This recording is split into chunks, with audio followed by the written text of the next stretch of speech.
The rain is out, the sun is in, and so too will be dangerous ocean conditions as Lee passes offshore. It's meteorologist Joe Martucci. Good to be with you here today as we take a look at our storm total rainfall from Wednesday. A lot of this fell before dawn, but when it rained, it poured south of the expressway here. You see these light blues? That's 2 to 3 inches of rain. And we had 2.16 inches in Estelle Manor, taking the top spot for our Wednesday here.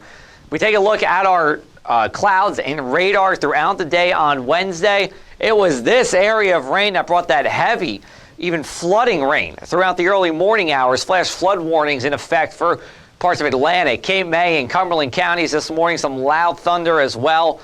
But after about 8 o'clock, it was really mostly dry across southeastern New Jersey. Now, what's going to happen is this cold front that has brought the stormy and humid weather is moving to offshore. In its place, high pressure, keeping us sunny and dry, but here comes Lee moving up the coast, and it's likely going to make landfall in either Maine or Nova Scotia on Saturday here. The stormy weather stays in eastern New England. For us, it's still dry, but we are going to feel some of those indirect impacts from Lee, and we'll get into that in just a minute. Here's a look at our futurecast and our winds as we go into tonight. Not much wind to speak of, really, coming out of the northwest. That's drying us out. We go into Thursday, 15 miles an hour along the shore will be our winds, as we do see a little bit of influence from Lee here. But otherwise, as we go into our Friday, that's when the winds really do pick up here. 20 miles an hour sustained along the coast. 10 inland, that's not that bad here. Notice the clouds staying right behind me to our east, but then they try to funnel in as we go into Friday afternoon and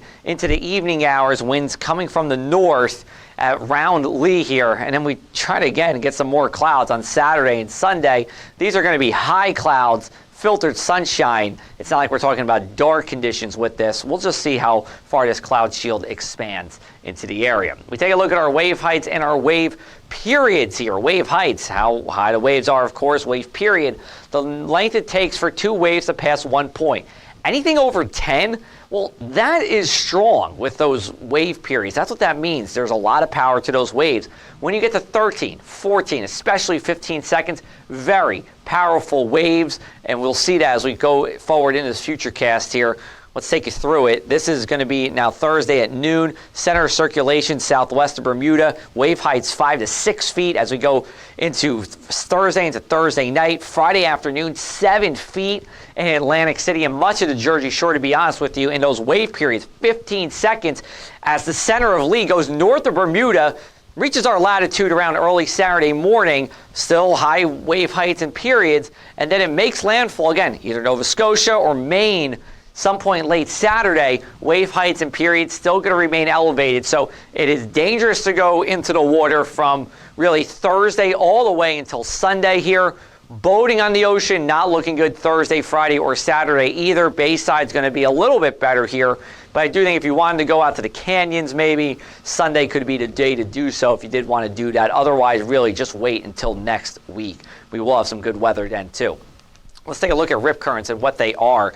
It's really when you see a break, in the topography of the beach here underneath the water where you get an area of rushing. It's a narrow channel of rushing water out towards the sandbar, and it can move fast. And if you're caught in a rip current, don't fight it. Swim parallel to the shore to escape the current.